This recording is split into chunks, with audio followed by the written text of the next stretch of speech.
मैं देवों के देव महादेव के चरणों पर प्रणाम करती हूँ। मैं गौरी पार्वती माता भवानी के चरणों पर प्रणाम करती हूँ। मैं कार्तिक गणेश दिनों भैया के चरणों पर प्रणाम करती हूँ। मैं सभी देवी दुर्गा के चरणों पर प्रणाम करती हूँ। जितने गुरु भाई बहन लोग उनको मैं प्रणाम करती हूँ और महादेव से ही दया मांगती हूँ कि हे महादेव आप सब पर दया कीजिए, पल पल दया कीजिए। हे महादेव, गुरु भाई बहन लोग, कैसे गलत फैमिली बढ़ता है और कैसे लोग गलत फैमिली में आगे बढ़ावा देते हैं। गलत फैमिली में पूरा बात सुने हुए, पूरा उस बात को ज्ञात हुए हुए गुरु भाई बहन लोग कभी भी उस बात को मन में, अपने मन में रख के ढेर उसे आगे के बारे में नहीं सोचना चाहिए, या किसी को पूरा आधा अधूरा बात सुनकर किसी पर शक को नहीं बढ़ाना चाहिए।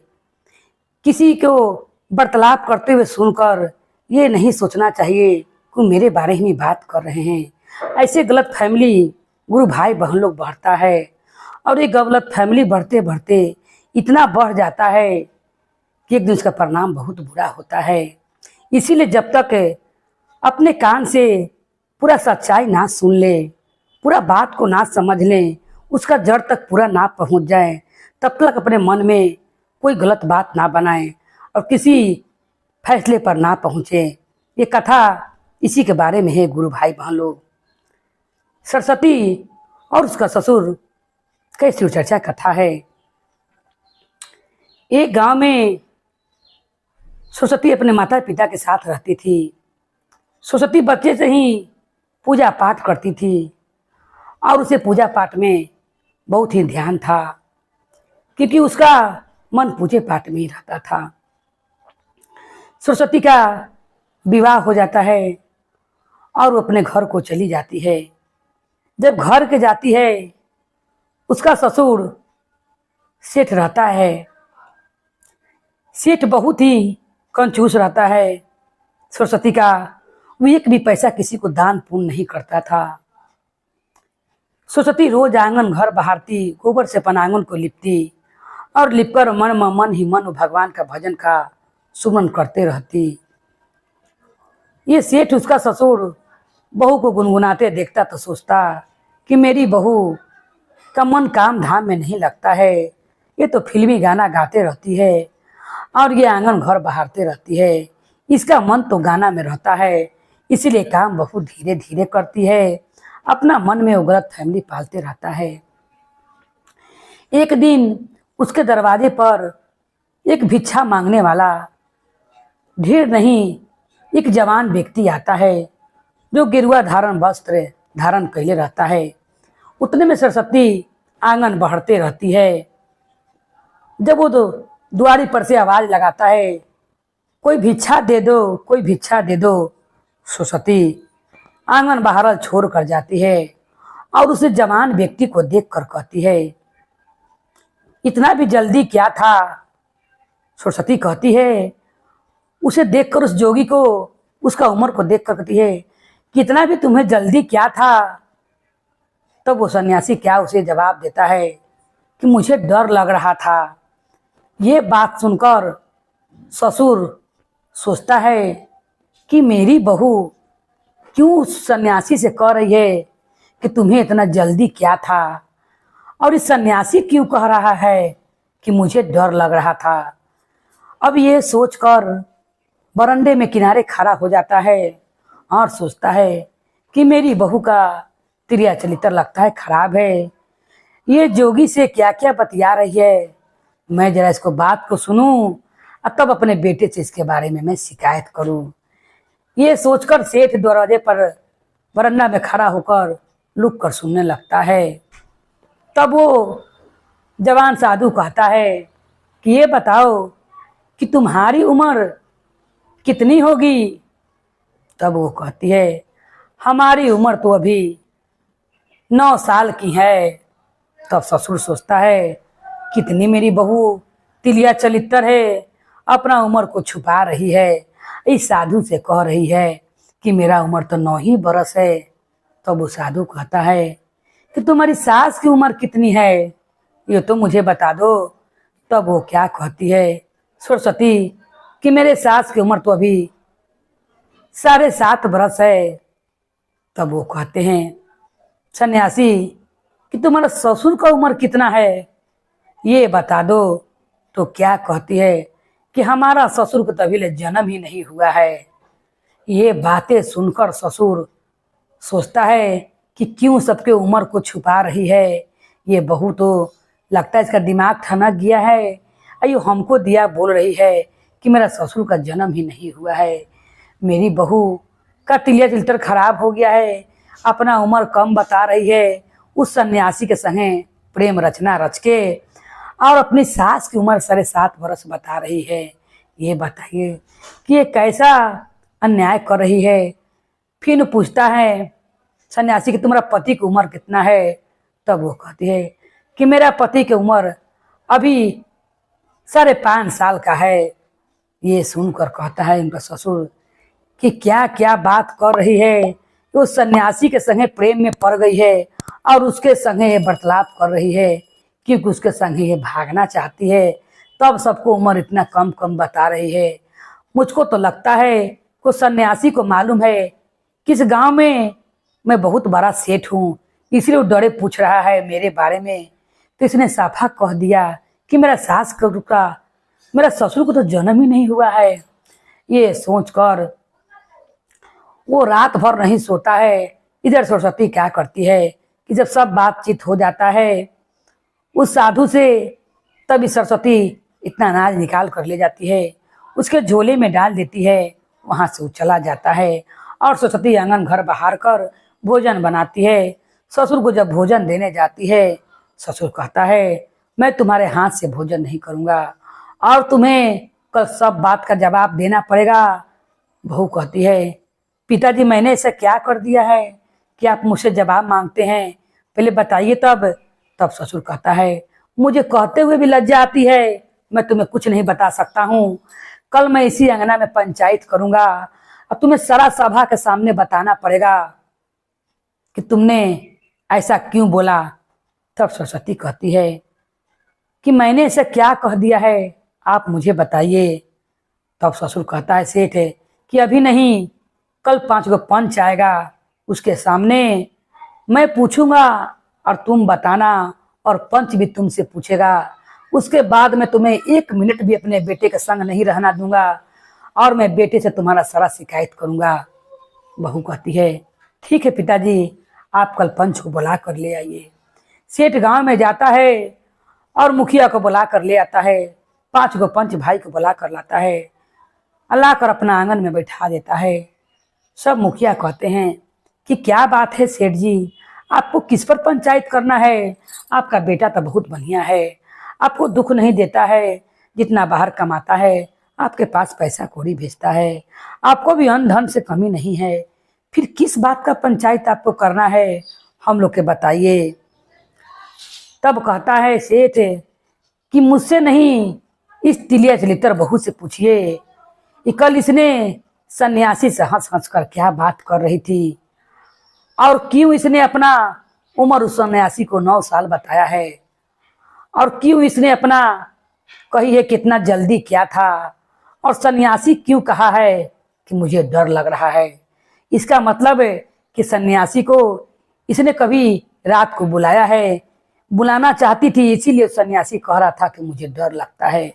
तब बहू कहती है पिताजी कुछ भी बोलने से पहले बात को सुन लीजिए और समझ लीजिए, उसके बाद मेरा तिलितर पर अपना आप गलत इल्जाम लगाइएगा, क्योंकि मैं वैसी हूँ नहीं जैसे आप कह रहे हैं।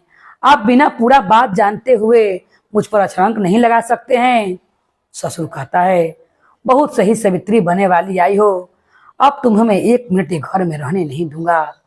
तब पंच कहते हैं कि मैं दोनों पक्ष का बात सुनूंगा, पहले तुम बताओ बहू कि तुमने ऐसा क्यों कहा उस सन्यासी से कि इतना जल्दी क्यों है, इतना जल्दी क्यों था। तब वो क्या कहती है कि सन्यासी जो मेरे द्वार पर आया था वो अभी 10-11 साल का लग रहा था, इसीलिए मैंने उससे पूछा कि यही उम्र में तुम क्यों सन्यासी का रूप धारण कर लिए हो अभी तुम्हारा विवाह शादी भी नहीं हुआ होगा, तुमने भी पूरा दुनिया भी नहीं देखा होगा, और तुम इतना जल्दी ही बाल रूप में ही तुमने सन्यासी क्यों धारण कर लिया है। इसीलिए मैंने उससे पूछा कि इतना जल्दी क्या है। ये सुनकर पंचायत और ससुर तंग रह जाते हैं, क्योंकि ससुर तो उसका बात का गलत मतलब निकाले रहता है। और सन्यासी ने कहा कि इस दुनिया के मुंह में मैं झुराना नहीं चाहता हूँ, इसीलिए मैंने बालपन में ही भगवान का ध्यान कर लिया हूँ और भगवान के भक्ति में मैं रम गया हूँ। क्योंकि परिवार होला के बाद मैं उसका मुंह में पड़ जाता तो मैं भगवान में नहीं रमता। यही डर से मैंने इसी उम्र में मैंने सन्यास धारण कर लिया और सब मोह जंजाल से मैं छूट गया। इसीलिए उस सन्यासी ने कहा कि मैं डर रहा हूँ। ये बात सुनकर ससुर सोचता है कि मैं तो सोच रहा था कि वो रात को बुलाई है अपना कमरे में, इसीलिए वो सन्यासी कह रहा है कि मैं डर गया था। तो कहा जाता है गुरु भाई बहन लोग कि बिना पूरी बात जाने हुए कभी भी आदमी को ये निश्चय नहीं करना चाहिए, आधा अधूरा बात सुनकर कि वो अपना दिमाग नहीं लगाना चाहिए कि वो ऐसा है वैसा है या मेरे बारे में ऐसा सोच रहा है ऐसा कह रहा है, जैसा सरस्वती के ससुर ने कहा था। अब ये दोनों बात सुनकर पंच सरस्वती के बड़ाई करने लगते हैं और कहते हैं, ये सेठ जी, आपके घर में तो सही में सरस्वती माता का दम टू भी खूब, आपको दम स्वयं सरस्वती माता ज्ञान से भरी बहू दिए हुए हैं, जो इतनी ज्ञान भरी बातें कर रही है और ज्ञान भरी बातें में ही रह छुपा हुआ है। उसने देखिए इसका रहस्य भी बता दिया कि उन्हें क्यों पूछा था। और उस ऋषि ने इतना कम उम्र में कैसे वो भगवान को ध्यान कर लिया है, जोगी बन गया है। तब कहता है सेठ कि मैं अपनी गलती पर बहुत पछता रहा हूँ, अपने मन में शक का बीज डालकर मैं बहुत पछता रहा हूँ। मगर इससे पूछिए कि क्यों उसने अपना उम्र 9 साल बताई है उस सन्यासी को। तब बहू कहती है, मैं जब 9 साल की थी तब से मैं पूजा पाठ संभाल ली और पूजा पाठ मैं करने लगी। इसीलिए मैंने कहा कि जौन जितना मेरा उम्र था उससे पहले मैं 9 साल की थी, तब से मैंने पूजा पाठ संभालना शुरू कर दिया। तो मैं 9 ही साल के हूँ कि मैं भगवान के भक्ति में अपना दिल मन जोड़ ली हूँ और प्रभु के भक्ति में मैं लीन हो गई हूँ। बचपन से ही मैंने पूजा पाठ करना आरंभ किया, जो अभी तक भगवान से धागा मेरे बीच टूटा नहीं है और भगवान के ज्ञान से मैं वंचित नहीं हूँ और प्रभु के दया कृपा से मैं वंचित नहीं हूँ। इसीलिए मैंने उस सन्यासी से अपना उम्र 9 साल बताया था। तब वो कहता है, ठीक है बहू, तुम्हारी ये भी बात मैंने माना। अब ये बताओ कि तुमने अपना सास को उम्र क्यों बताया कि वो 7.5 साल के हैं। तो वो क्या कहती है कि जब से मैं आपके घर में आई हूँ ससुर जी, वो कभी भी पूजा पाठ पहले नहीं करती थी, कहूँ भजन कीर्तन में नहीं जाती थी, कहूँ गीता का पाठ होता था, संत होता था, कहूँ रामायण सुनने कहूँ नहीं जाती थी। मगर जब से मैं आपके घर में आई हूँ, माँ जी को मैं चर्चा कथा पूजा में भेजने लगी हूँ, इसीलिए मैंने उनका उम्र 7.5 साल को बताया है। क्योंकि मनुष्य का जन्म तभी आरंभ होता है जब वो भगवान से जुड़ जाता है।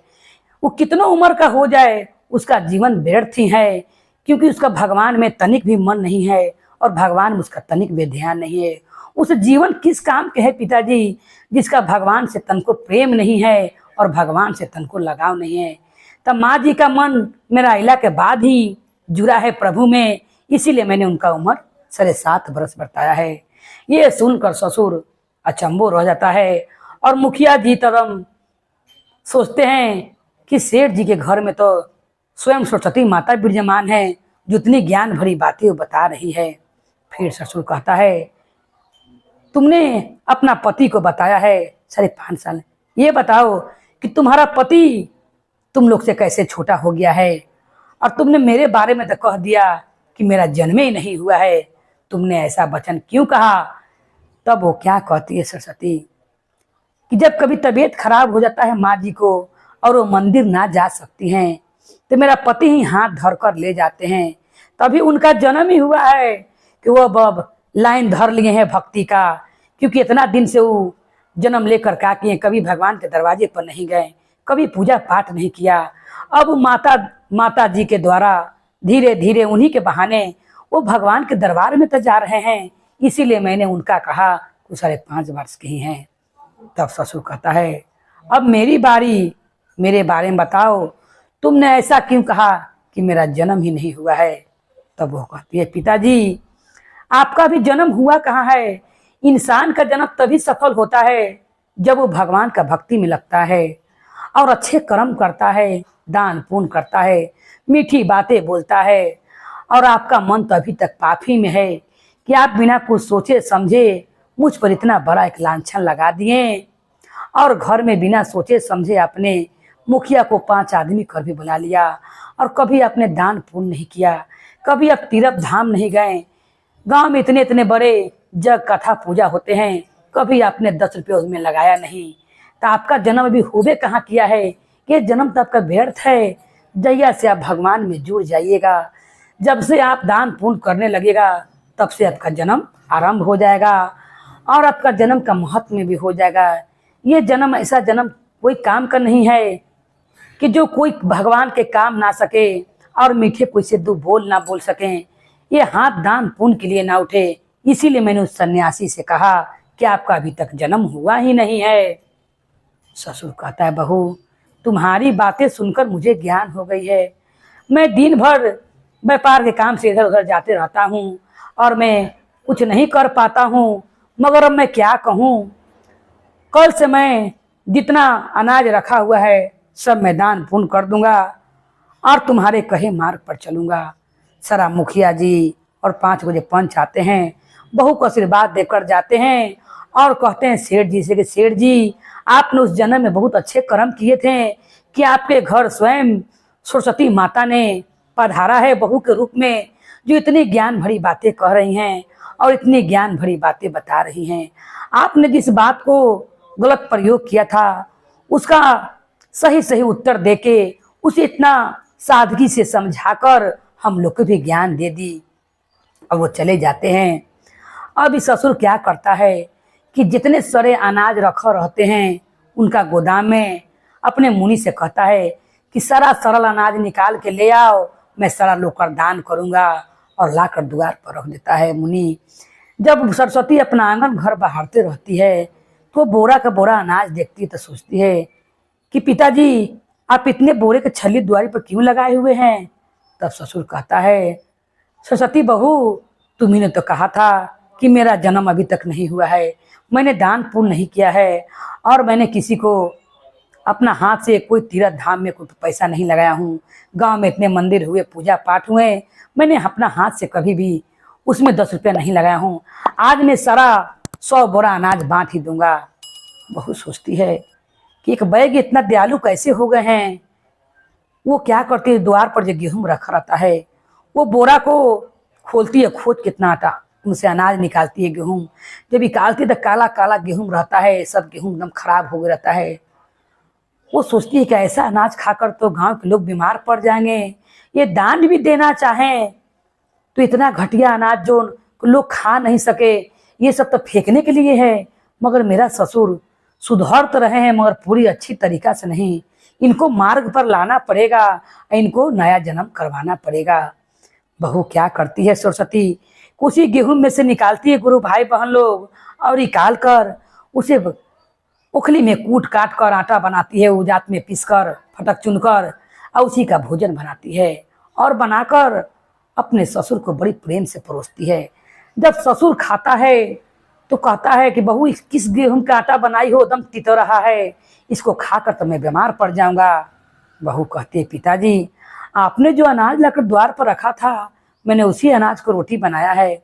ससुर कहता है अरे हमारे लिए तो अच्छे अच्छे अनाज घर में रखे हुए हैं, तुमने क्यों उस अनाज को रोटी बनाया है जो इतना तितो रहा है। तब कहती है बहू कि पिताजी आप अच्छी तरीका से अभी भी मार्ग पर नहीं आए हैं। आप ये बताइए कि आपको जब ये रोटी तीता लग रहा है और आप नहीं खा सकते हैं तो क्या आप जैसा करिएगा वैसा भरिएगा।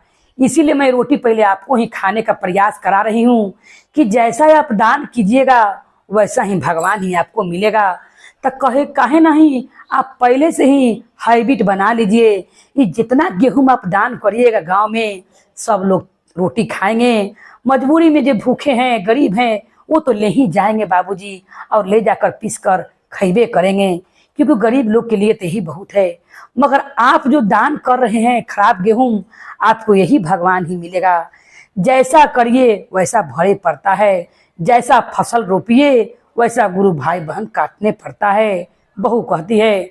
इसीलिए मैं आपको अभी से ही प्रयास करा रही हूँ कि इतने सारे जो अपने गेहूं बांटने के लिए रखा है, इस सारा अनाज आपको ऊपर मिलेगा। यहाँ तो आप नीमन नीमन बनवा के खा लीजिएगा बाबूजी, मगर वहाँ जाइएगा तो आपके लिए ये भगवान शिव जी सारा अनाज को इकट्ठा करके रखे रहेंगे और यही आपको हिस्सा में आएगा। ये सुनकर सेठ का रोआ रोआ खड़ा हो जाता है और कहता है कि बहू ये सारा अनाज मुझे वही मिलेगा। तब बहू कहती है हाँ पिताजी, यहाँ पर तो नीमन नीमन अनाज बनवा खा लीजिएगा, मगर जैसा आप दान कीजिएगा किसी को वैसा ही में मिलेगा। तो गुरु भाई बहन लोग, इसीलिए मन में विचार नहीं रखना चाहिए कि ब्राह्मण को देना है या किसी को तो छोटा कोई सामान दे दे, बेटा मेरा बड़ा खा ले, कोई सा चीज नहीं। किसी को दान पुण्य कीजिए तो अच्छा। अरे यहाँ पर तो बेटा पति सबला आदमी सोचता है, मगर किसी को वस्त्र दीजिए तो अच्छा को पहन सके, किसी को भोजन करे तो अच्छा को भर पेट खा सके, किसी को चाय पिलाए तो अच्छा को चाय पीकर जाए तो भी नाम लेके। हाँ, ऐसा नहीं कि नाम ला दूध डाल दिए उसमें पानी हल्का चपत्ती खोला दिए, को पी कर जाए तो कहे कि कैसा चाय बनाया था। ऐसा नहीं करना चाहिए। जब किसी को भोजन कराइए, किसी को वस्त्र दान दीजिए तो प्रेम से उसे कराइए, श्रद्धा भाव से, क्यों खाए तो आशीर्वाद दे। ये सुनकर ससुर तदम अपना बहू के बात पर आ जाता है और वो समझ जाता है कि भगवान ही मरला के बाद मुझे ये 100 बोरा गेहूं मुझे कहिया तक मिलेगा।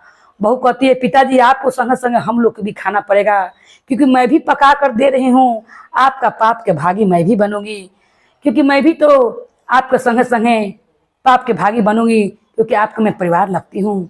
ये सुनकर ससुर का आँख खुल जाता है और अपने मुनि से कहता है मुनि ये सारा अनाज ले जाकर कूड़े पर फेंकवा दो, क्योंकि खाने के लायक नहीं है, और जितने अच्छे अनाज हैं सबको ले आओ और पूरा गांव में बांटो। बहू क्या करती है, अपनी सास से कहती है माँ जी ससुर जी ने 20-20 किलो सबके अनाज बांट रहे हैं। द्वार पर तराजू लग जाता है बड़ा, और ससुर अच्छे अनाज बांटने लगते हैं, गेहूं 20-20 किलो। गांव के लोग प्रसन्न हो जाते हैं, गुरु भाई बहन लोग। और बहू ढेर सी सास बोलती है क्यों मैं गांव में के माँ बहन के बुला के ले आऊं, कुछ बताओगी बहू। बहू कहती है अब बुला कर तो पहले ले आइए। गांव के सब लोग आते हैं। बहू एक ढोलक लेकर आंगना में आती है और सब लोग से कहती है कि आज मेरा ससुर का जन्म हुआ है, आज ससुर का बधाई गाया जाएगा। आज मिल के सब लोग बधाई गाए, मेरा ससुर का आज नया जन्म हुआ है। सब लोग बधाई गाने लगते हैं और लोग सब खुशी पूर्वक बधाई गाकर अपना घर जाते हैं। तब ससुर समझता है, कहता है कि बहू आज से मेरा नया जन्म हो गया है, मैं तुम्हारा सब कहा हुआ बात समझ गया और मान भी लिया कि इंसान का जन्म नया तब तक नहीं होता है, चाहे कितने उम्र का हो जाए, जब तक कुछ धरती पर अच्छा काम ना करे, पाप छोड़कर दान पुण्य न करे, किसी को मन को ठेस ना पहुंचावे, अच्छे अच्छे काम करे, तब इस इंसान को नाम को लोग याद रखते हैं और उनका नया जन्म होता है। तो जिस तरह उनकी बहू ने, सरस्वती ने अपने ज्ञान से और माता सरस्वती महादेव ने उनकी बहू पर कृपा किया और अपने परिवार को मार्ग पर ले आई। अपने ससुर को, वैसे ससुर को जो ससुर इतना खराब ख्याल रहा था, वो भी महादेव की कृपा से और माता सरस्वती की कृपा से, सब भगवान लोग कृपा से वो ज्ञान को प्राप्त किया और अपनी बहू के बताए मार्ग पर चलने लगा। बोलिए हर हर महादेव की जय, गौरी पार्वती मैया भवानी की जय, भैरव भैया की जय, हर हर महादेव की जय।